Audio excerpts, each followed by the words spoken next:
जिसको एनलाइटनमेंट कहते हैं वो होता भी है और नहीं भी होता। ऐसे कह लीजिए कि एनलाइटनमेंट से दो अर्थ होते हैं, एक सार्थक, दूसरा निरर्थक।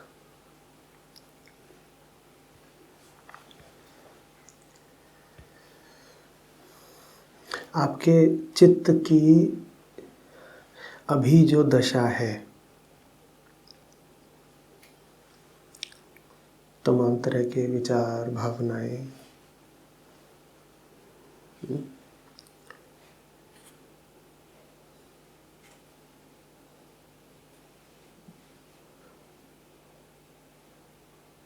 ये दृश्यगत संसार, ये सारा प्रपंच, यही सब चित्त पर छाए रहते हैं ना।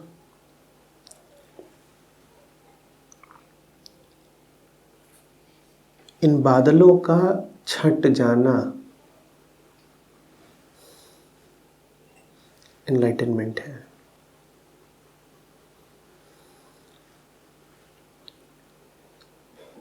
मन साफ हो गया, चेतना को जो कुछ आच्छादित किए हुए था, ढाके था, वो हट गया। ये एनलाइटनमेंट है। ये सर्वसुलभ है, ये मिल सकता है, कोई बड़ी बाधा नहीं है।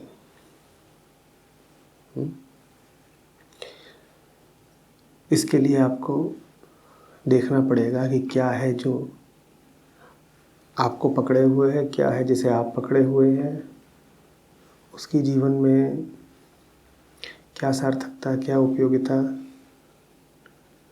और जितना कुछ अनुपयोगी है उस पर से आपको अपनी पकड़ ढीली कर देनी होगी। आप हो गए एनलाइटेंड। ऐसा एनलाइटेंड न सिर्फ सर्वसुलभ है, बल्कि आपको भी एक बार नहीं लगातार सुलभ है। पहली बात तो कि ऐसा एनलाइटनमेंट, ऐसा उद्बोधन, ऐसी संबोधि 2-4-10 लोगों के लिए ही नहीं है। ये इतनी विरल नहीं है कि सिर्फ ऊंचाइयों के लिए आरक्षित रहे। ये सबको उपलब्ध है। और दूसरी बात ये कि ये सबको बार बार उपलब्ध है। अब बार बार क्यों उपलब्ध है, ये तब समझ में आएगा जब हम दूसरे किस्म के एनलाइटनमेंट की बात करते हैं। दूसरे किस्म का एनलाइटनमेंट वो है जो आपकी कल्पनाओं का होता है। दूसरे किस्म का एनलाइटनमेंट वो है जिसमें न सिर्फ आकाश से बादल छट जाते हैं, अपितु बादलों के उठने की संभावना भी न्यून ही नहीं शून्य हो जाती है। आप कहते हो आकाश निरभ्र तो हो ही गया, उस पर अब कभी भविष्य में भी बादल छाएंगे नहीं। ये एनलाइटनमेंट झूठा है, ये एनलाइटनमेंट निरर्थक है।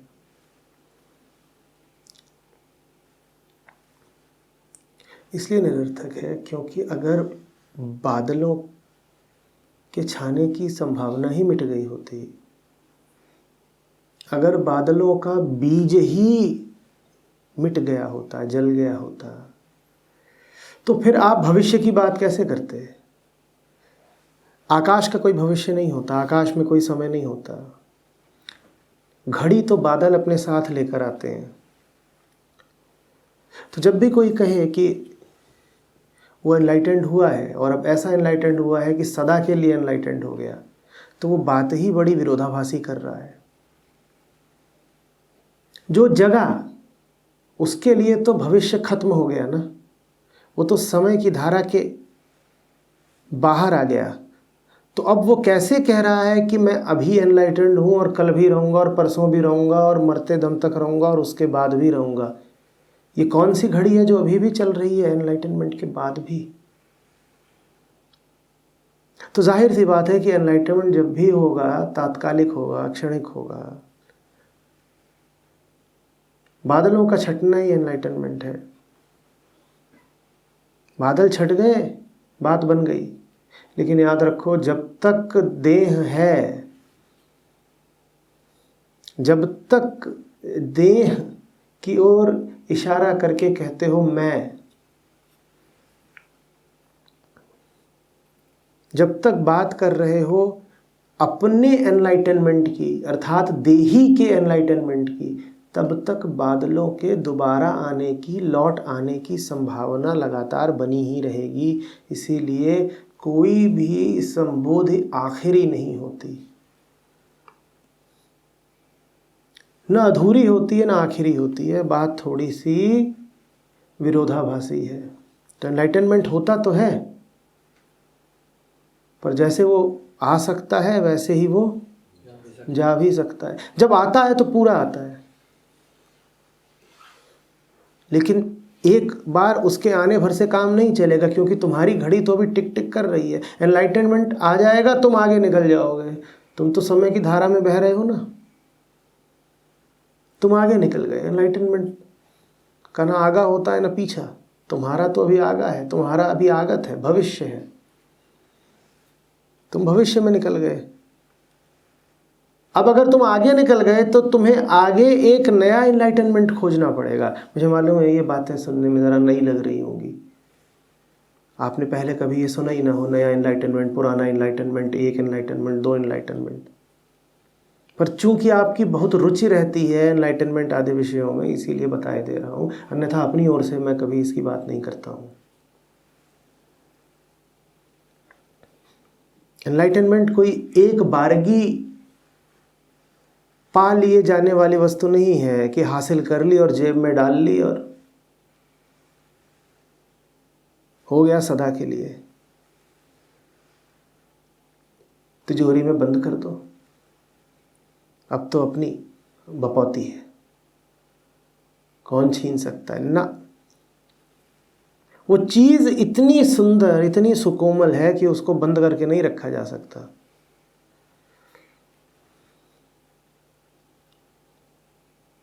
समय चला नहीं कि उस चीज़ की मृत्यु हो जाती है। समय की धार को एनलाइटनमेंट बर्दाश्त कर ही नहीं सकता, क्योंकि वो स्वयं समय से बाहर का है। वो समय से बाहर का है और आप समय से अंदर के हो। इसीलिए आप समय के साथ चल पड़ते हो। जब चल पड़ोगे तो अगले क्षण तुम्हें पुनः एनलाइटनमेंट पाना पड़ेगा, और पुनः नहीं पाओगे तो पुराना किसी काम नहीं आएगा। ये नहीं कहोगे कि पिछले साल तो एनलाइटेंड थे, तो इस साल भी उसका हमें कुछ श्रेय मिलना चाहिए। कोई श्रेय नहीं। पिछले साल तुम्हें जो था सो था, उसे अब पुनः प्राप्त करो। इसीलिए उस सिंहासन पर एक बार बैठ जाने के बाद फिसलना संभव है। वो बोर्ड का सर्टिफिकेट नहीं है।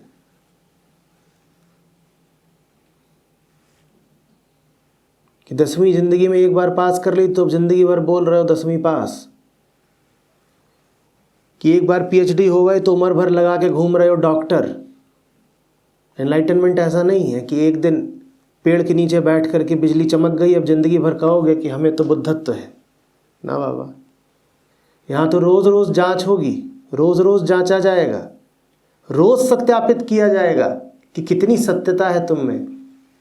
100 बार भी तुम खरे उतरो तो कुछ विशेष नहीं हो गया, लेकिन एक बार भी अगर असफल रहे तो तुम्हारी उपाधि छीनी तुमसे। याद रखना, एनलाइटनमेंट कोई उपाधि नहीं हो सकती। आत्मा है अनुपाधेय।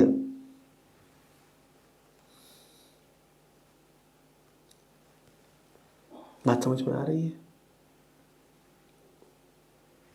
तो जिस प्रकार के उद्बोधन की तुमने धारणा बना रखी है, मैं कह रहा हूं वो झूठा है, वो होता ही नहीं।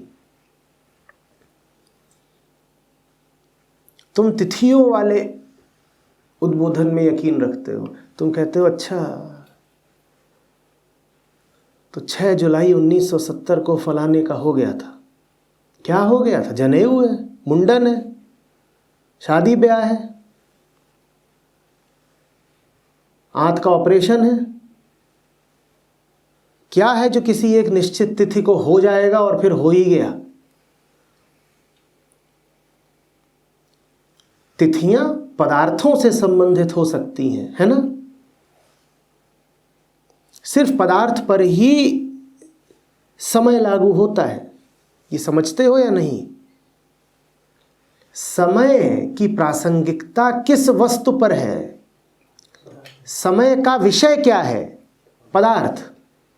क्या है जो समय के साथ अपनी सार्थकता रखता है?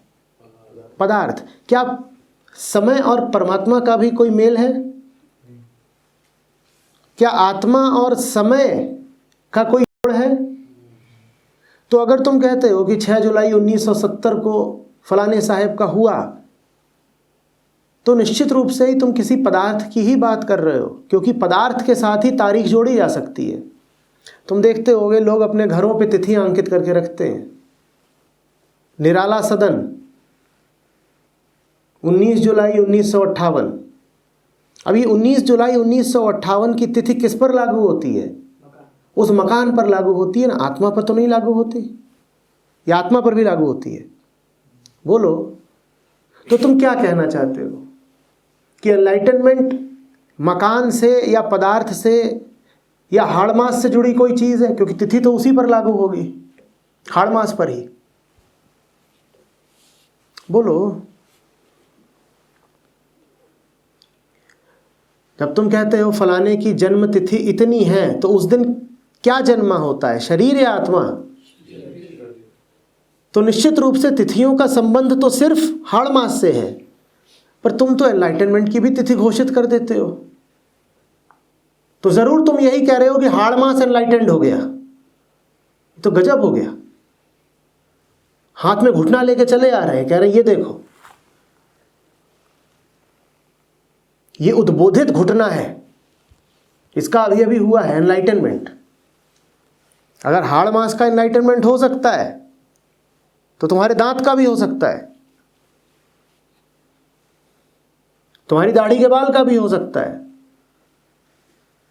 अब समझ में आया कि क्यों तुम लोग इन तथाकथित एनलाइटेंड लोगों की दाढ़ी का बाल पूजते हो। कभी कहते हो ये इनकी दाढ़ी का बाल है, कभी कहते हो ये इनका दांत है, कभी कहते हो ये इनके जांघ की हड्डी है। लग जाते हो पूजा करने, जैसे कि एनलाइटनमेंट का संबंध पदार्थ से हो। किस दिन तुम्हारी हड्डी टूटी उसकी तिथि तो निश्चित की जा सकती है, पर किस दिन एनलाइटनमेंट हुआ इसकी क्या तिथि बताई जा रही है? क्या कहना चाहते हो कि एनलाइटनमेंट का संबंध मस्तिष्क से है? ये बड़ी भ्रांति है। मस्तिष्क से नहीं है एनलाइटनमेंट का कोई संबंध, वो चीज दूसरी है। मस्तिष्क के साथ कुछ हो, मस्तिष्क भी मांस है, मस्तिष्क के साथ कुछ हो उसकी तुम तिथि बता सकते हो। मन के साथ कुछ ऐसा हो गया कि वो समय के पार चला गया, इसकी क्या तिथि बताओगे? और इसकी तिथि अगर तुम्हें बतानी है तो फिर बार बार बताओ। बताओ आज भी हुआ और कल भी हुआ और फिर परसों भी हुआ और फिर नरसों भी हुआ। फिर उसकी एक तिथि नहीं हो सकती, फिर उसकी तिथि बारंबार है।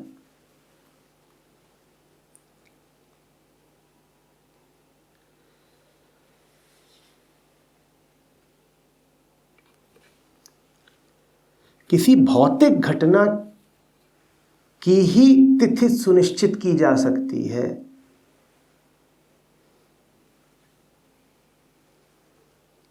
एनलाइटनमेंट कोई भौतिक घटना तो है नहीं, तो उसका समय से क्या ताल्लुक, किसी तिथि से क्या ताल्लुक। यही वजह है कि तुम भारत में नहीं पाओगे कि इतिहास रखा जाए कि कृष्ण कब पैदा हुए।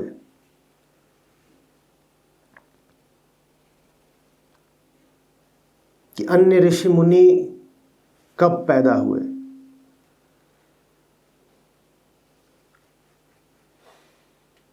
खोज के देख लेना, तुम्हें वेदों में किसी एक भी ऋषि मुनि, संत, महात्मा, अवतार के एनलाइटनमेंट की तिथि मिल जाए तो खोज के देख लेना। वेदों ने कभी कहा ही नहीं कि एनलाइटनमेंट किसी खास तारीख को होता है।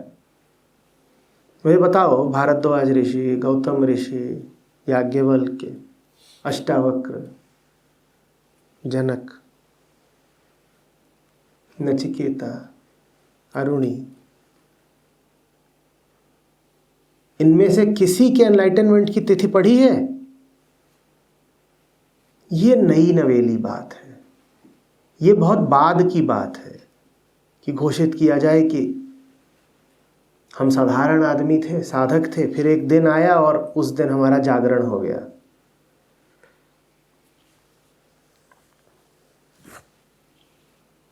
एनलाइटनमेंट की तिथि तो छोड़ो, शास्त्रों की तो ये भी बताने में बहुत उत्सुकता नहीं है कि महापुरुषों का जन्म कब हुआ था। उसके भी फिर तुम्हें अनुमान लगाने पड़ते हैं। साफ साफ बताना, कृष्ण किस शताब्दी के थे? अनुमान लगाते रह जाओगे, कहीं पर साफ साफ वर्णित नहीं है। हाँ, युग पता चल जाएगा तुमको कि ये अवतार त्रेता युग के थे, ये अवतार सतयुग के थे, द्वापर के थे।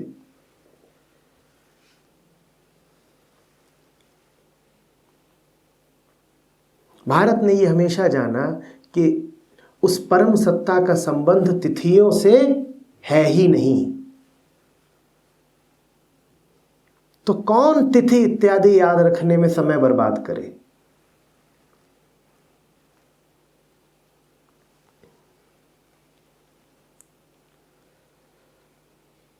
समझ में आ रही है बात?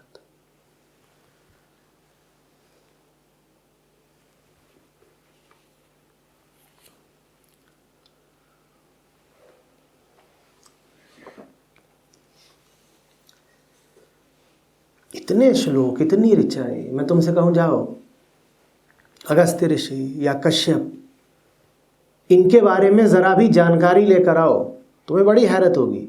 उनके श्लोक तो मिलेंगे, उनके विषय में जानकारी नहीं मिलेगी। क्योंकि किसी ऋषि के बारे में जो जानकारी होगी, उस जानकारी का तो फिर समय से लेना देना होगा ना।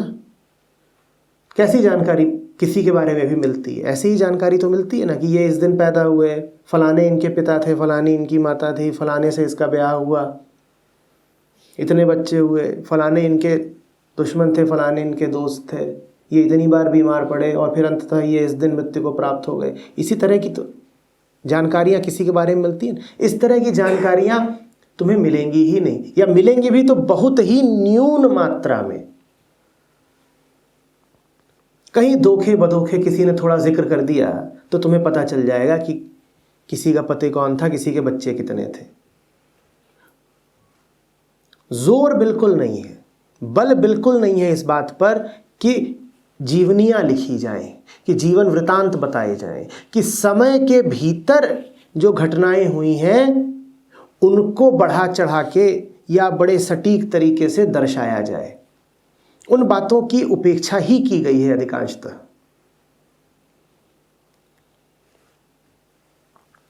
तो भारत का रुख ये रहा है कि जन्म दिवस और मृत्यु दिवस भी कोई विशेष महत्व नहीं रखते। वहां बीच में तुमने एक दिवस और खड़ा कर दिया। कौन सा दिवस? संबोधि दिवस। और यहाँ अध्यात्म का सारा उद्देश्य ही है तुमको समझाना कि ये दिवसों के चक्कर से बाहर आओ।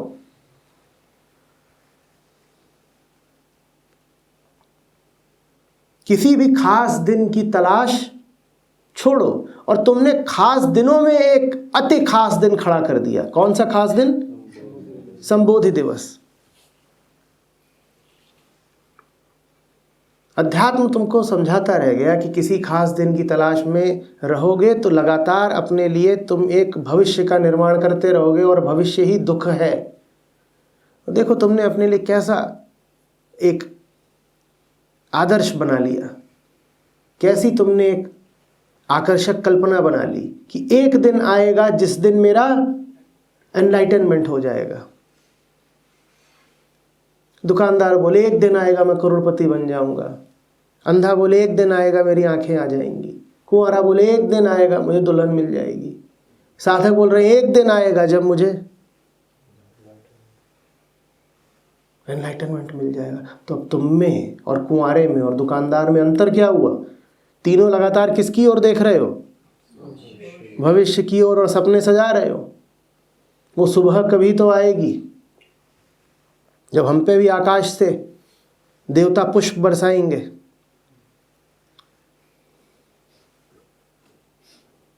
और तुम्हारी कल्पना को और उत्तेजना और मदहोशी देती हैं बहुत सारी भ्रामक कथाएं।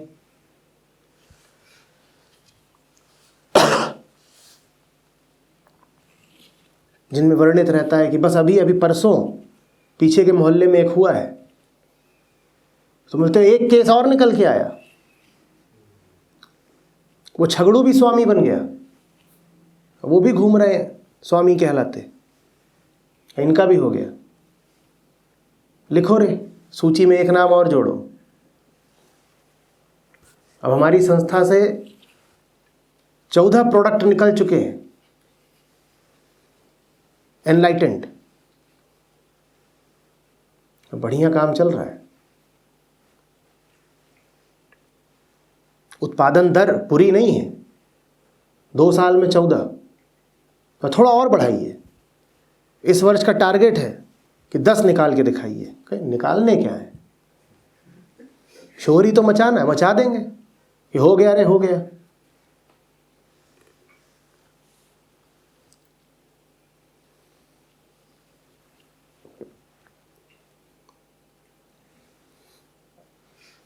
एनलाइटनमेंट अगर है भी तो मैंने कहा प्रतिपल है।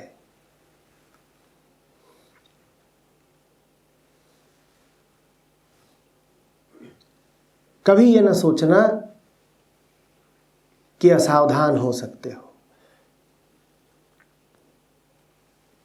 वो ऐसी चीज है जो अभी मिलती है और अभी छिन भी जाती है। तुम्हें अगर अभी मिली हुई है तो तुम में और बुद्ध में कोई अंतर नहीं।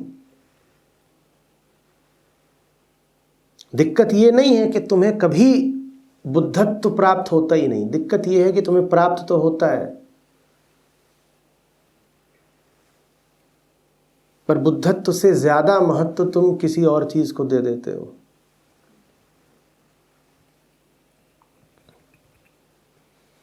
मैंने तुमसे 100 बार कहा है कि कितनी ही बार तो तुम नदी पार कर चुके हो। ऐसा नहीं कि भवसागर तुमसे पार ही नहीं किया जा रहा। कितनी ही बार भवसागर पार कर चुके हो, कितनी ही बार तुम वहीं पहुंच चुके हो जहां कोई भी संत, पीर, औलिया, महात्मा, ऋषि, अवतार पहुंचा था। तुम ठीक उसी जगह पहुंच चुके हो, लेकिन तुम पुल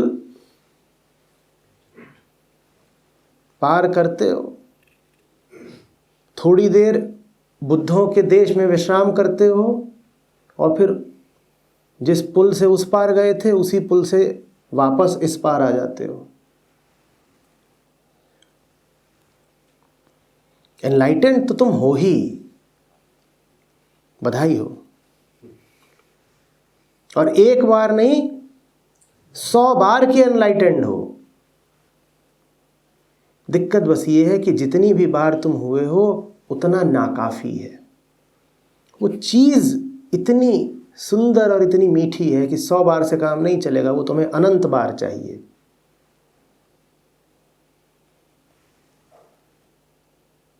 कितनी ही बार ऐसा हुआ है कि तुम्हारी समाधि में उतनी ही गहराई रही है, तुम्हारे ध्यान में, तुम्हारे श्रवण में उतनी ही निर्मलता और सच्चाई रही है जितनी किसी भी ऊंचे से ऊंचे साधक में हो सकती है। तो संबोधि तुम्हारे लिए कोई अजनबी चीज नहीं है, वो तुम्हें बहुत बार मिल चुकी है। दिक्कत बस ये है कि जब तक देह है तब तक वृत्ति का बीज बचा रहता है। समाधि तो तुम्हें मिलेगी, बार बार मिलेगी, वो सबीज समाधि होगी। अगर प्रबोधन से तुम्हारा आशय सबीज समाधि है तो तुमको सबीज समाधि बार बार मिल चुकी है। लेकिन अगर उद्बोधन एनलाइटनमेंट से तुम्हारा आशय निर्बीज समाधि है तो वो नहीं मिलने की। वृत्ति का बीज तो बचा ही रहेगा, क्योंकि वृत्ति का बीज शरीर में है। जिस दिन तक शरीर है उस दिन तक फिसल जाने की संभावना है ही है।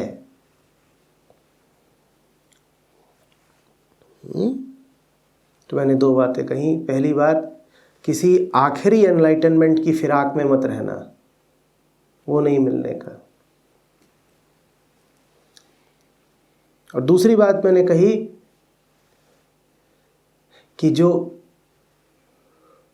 इस पल का एनलाइटनमेंट है, त्वरित है और तत्काल है, वो तुमको मिल सकता है, बार बार मिला है, अभी भी मिलेगा, पुनः भी मिलेगा।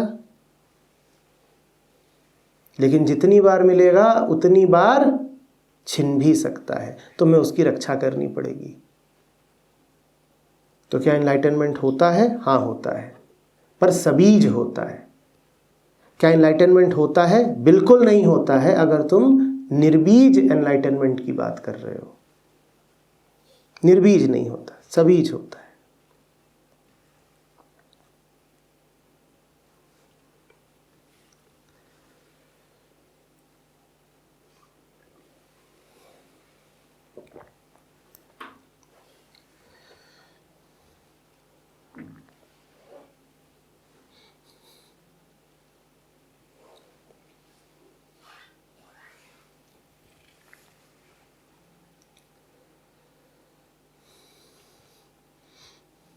तुम कह सकते हो तो कम से कम जब पहली बार मिलेगा उस तारीख को तो याद रख सकते हैं, उसका तो उत्सव मना सकते हैं।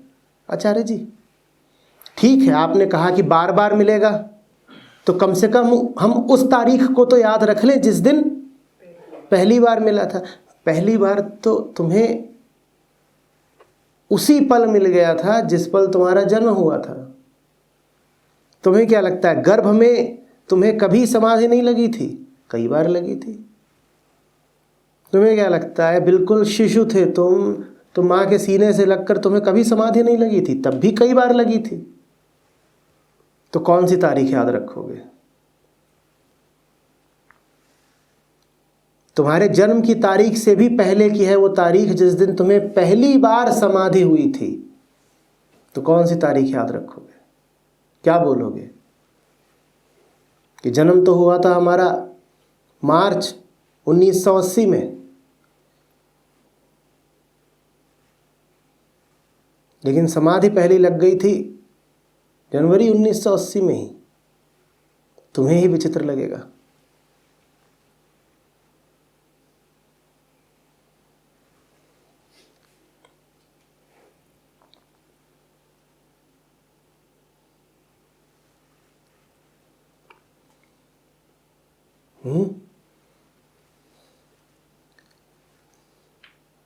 तो सरल है एनलाइटनमेंट, बहुत सरल है, बहुत उपलब्ध है।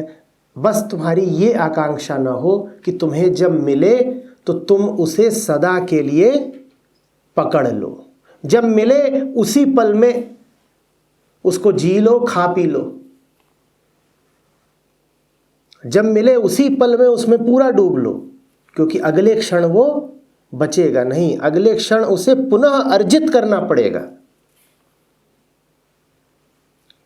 जब मिले तो उसको गांठ बांध के रखने की कोशिश मत करना, संभालने की, संचय की कोशिश मत करना। जब मिले तो बस उसमें तत्काल डूब ही जाना, घुल जाना। ये मत कहना कि अभी मिला है, कोई तरीका निकालो कि घर का हो जाए, अपने जंजीर से बांध दें इसे।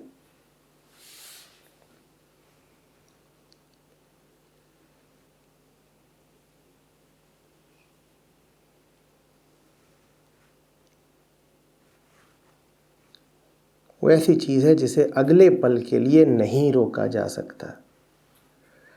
अगले पल के लिए रोकने की कामना ही एंटी एनलाइटनमेंट है।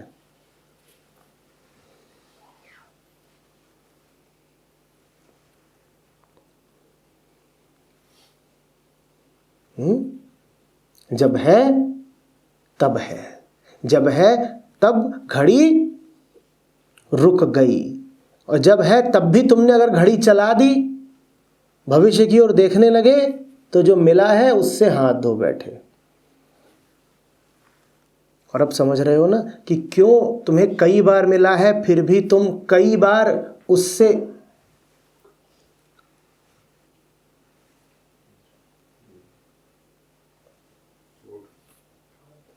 हाथ धो बैठे।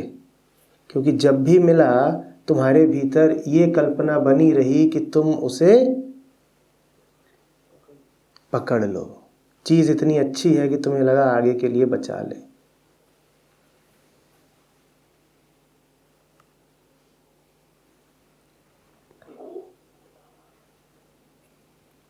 देखते नहीं हो अपनी वृत्तियों को, कुछ अच्छा मिलता नहीं है भौतिक अर्थ में भी, तो तुरंत तुम में क्या इच्छा जगती है? पैक करा के घर ले चलो, कल काम आएगा। तो तुमने एनलाइटनमेंट के साथ भी यही कोशिश की है कि पैक करा के घर ले चलो, कल काम आएगा।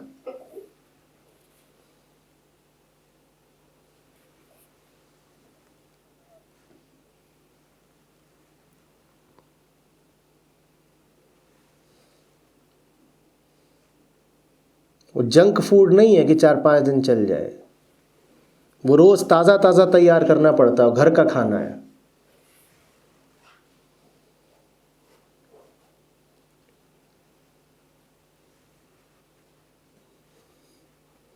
कैंड फूड थोड़ी है कि एक बार ले लिया हफ्ता भर चलाया।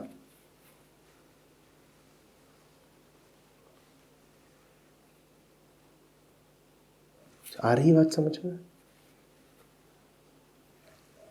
तो एनलाइटनमेंट अगर अभी चाहिए, अति सरल है, अभी मिलेगा।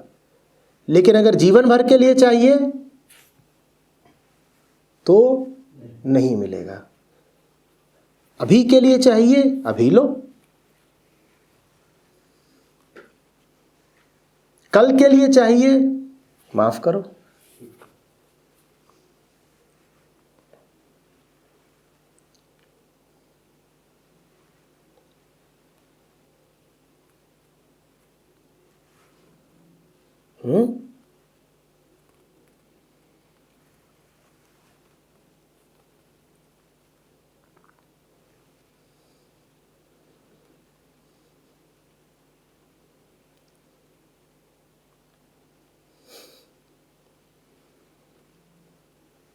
ये देखिए, आपको एक चाहिए था।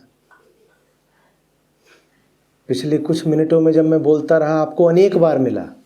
अब अनेक बार मिला, ये आपका सौभाग्य भी है और दुर्भाग्य भी, क्योंकि अनेक बार मिला भी और फिर अनेक बार आप उससे वंचित भी हो लिए। मिलता भी गया और छूटता भी गया।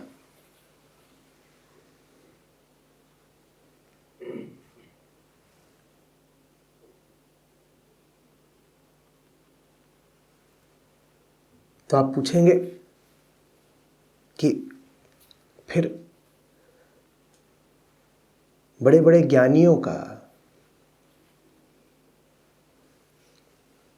बुद्धत्व कैसा होता है? उनका तो अविरल लगता है ना, उनकी धार तो अखंड प्रतीत होती है। आम आदमी का तो आचार्य जी आप कह रहे हैं कि उसे मिलता है और फिर उससे छूट जाता है, और फिर उसे कभी आगे पुनः नसीब होता है और फिर उससे छूट जाता है। तो आम आदमी का तो ऐसा रहता है जैसे कि बल्ब जला, पल भर के लिए जला और फिर बुझ गया, और फिर 10 मिनट बाद फिर पल भर के लिए जला। तो आम आदमी का ऐसा रहता है, जला बुझ गया, फिर जला फिर बुझ गया। और मुक्त पुरुषों का कैसा रहता है कि जैसे ट्यूबलाइट है कि ये निरंतर जले ही जा रही है। क्योंकि ये निरंतर जले जा रही है तो हमें ये लगता है कि एक बार जला दिया तो जलती ही रहेगी। नहीं, यहाँ मामला दूसरा है, समझना। ट्यूबलाइट के ही जलने की प्रक्रिया पे गौर करो। ट्यूबलाइट में कौन सा करंट आ रहा है? एसी। एसी करंट जानते हो क्या होता है? उसकी साइन वेव चलती है। भारत में 50 हर्ट्ज उसकी फ्रीक्वेंसी होती है। तो 1 सेकंड में 50 बार वो अपने शिखर पर पहुंचती है, और उतनी ही बार वो शून्य भी हो जाती है, फिर शून्य होकर के वो नीचे वाले शिखर की ओर जाती है। क्रेस्ट्स एंड ट्रफ्स होते हैं उसमें, ठीक। तो इसमें भी जो करंट आ रहा है वो शिखर पर भी पहुंच रहा है और शून्य भी हो रहा है।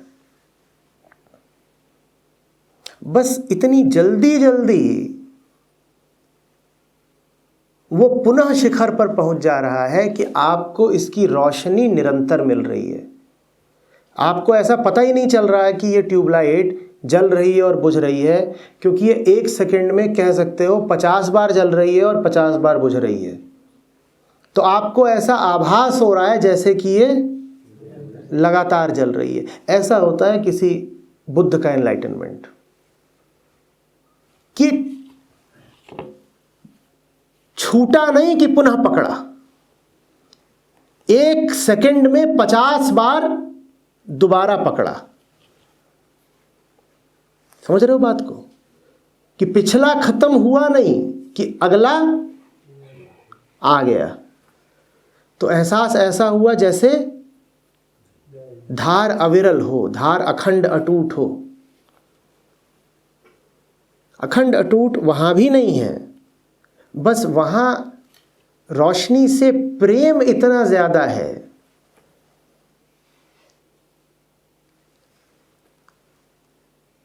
कि एक शिखर के गुजरते ही दूसरे शिखर को आमंत्रित कर लिया जाता है। जैसे कि कोई बर्दाश्त ही ना कर पा रहा हो अंधेरे को, तो रोशनी के बाद पुनः रोशनी को बुला रहा है, और फिर पुनः रोशनी को बुला रहा है, और पुनः रोशनी को बुला रहा है। जैसे कि कोई शिखर से शिखर तक की छलांग मार रहा हो, तो बीच की घाटियों में वो कभी पहुंचता ही ना हो। वो शिखर से अगले शिखर पे पहुंच गया, अगले शिखर पे पहुंच गया, अगले शिखर पे पहुंच गया, अगले शिखर पे पहुंच गया। घाटियां मौजूद हैं, साइन वेव ऐसे ही चल रही है तो घाटियां मौजूद हैं, पर वो उन घाटियों से अछूता रह गया, क्योंकि उसे शिखरों से प्यार है। वो एक शिखर से दूसरे शिखर पे जा रहा है। तो ऐसा लग रहा है कि वो लगातार आसमान में ही उड़ रहा है। ऐसा लग रहा है कि जैसे उसे खाइयों और घाटियों से कोई मतलब ही नहीं है। मतलब हो सकता था अगर वो एक पल भी अपनी उड़ान को छोड़ दे। हमें भी शिखर मिलते हैं, पर जितना ऊंचा हमें शिखर मिलता है उतनी ही तेजी से हम नीचे को फिसलते हैं।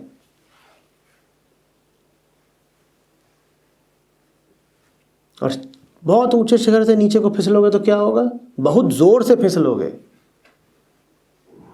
तो हमें जब शिखर मिलते हैं तो हम उनका ये दुरुपयोग करते हैं, क्या कि ऊंचाई इसलिए मिली है कि अब वहां से जोर से गिरो नीचे। ये हमारी कहानी है। सुसंगति में, सत्संग में, ध्यान में, भक्ति में, गुरु के सानिध्य में बहुत बार हमें शिखर मिल जाते हैं, पर जितना ऊंचा हमें शिखर मिलता है हम उतनी ही जोर से नीचे की छलांग मारते हैं। लेकिन मुक्त पुरुषों को शिखरों से मोहब्बत होती है। वो एक शिखर से तत्काल उड़कर दूसरे शिखर पे पहुंचते हैं, फिर तीसरे पे, और ऐसे उनकी गति होती है। ट्यूबलाइट देखो, लग रहा है ना निरंतर जल रही हो, निरंतर नहीं जल रही है, पर लग क्या रहा है, निरंतर जल रही है। ऐसा होता है बुद्ध पुरुषों का एनलाइटनमेंट। देखो एनलाइटनमेंट, ये जल रही है लाइट। और हमारा कैसा होता है,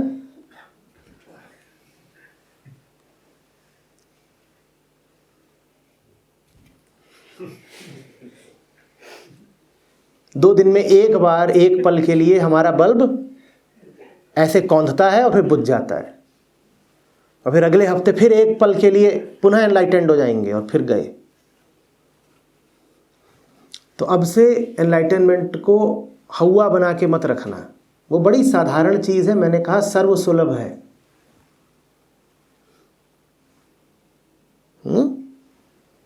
बस जब वो मिले तो उससे मोहब्बत रखना, कहना कि एक बार काफी नहीं है, हमें तो ये बार बार चाहिए, हमें इसी में जीना है।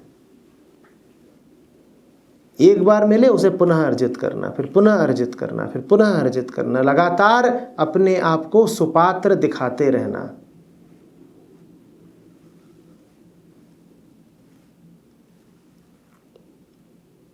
ये वो एंट्रेंस एग्जाम है जो लगातार चलता ही रहता है। ऐसा नहीं कह सकते कि क्लियर हो गया, अभी दिया, क्लियर किया, अगले पल पुनः देना है, पुनः क्लियर करना है। हमने कहा ना, ये कोई पीएचडी की डिग्री नहीं है कि एक बार हासिल कर ली और कह दिया कि डॉक्टर हो गए। अब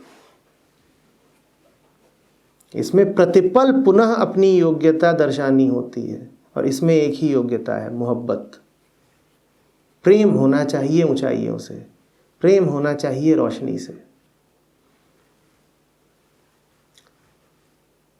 बात समझ में आ रही है? लाइट से तुम्हें बेइंतहा मोहब्बत हो जाए, यही एनलाइटनमेंट है।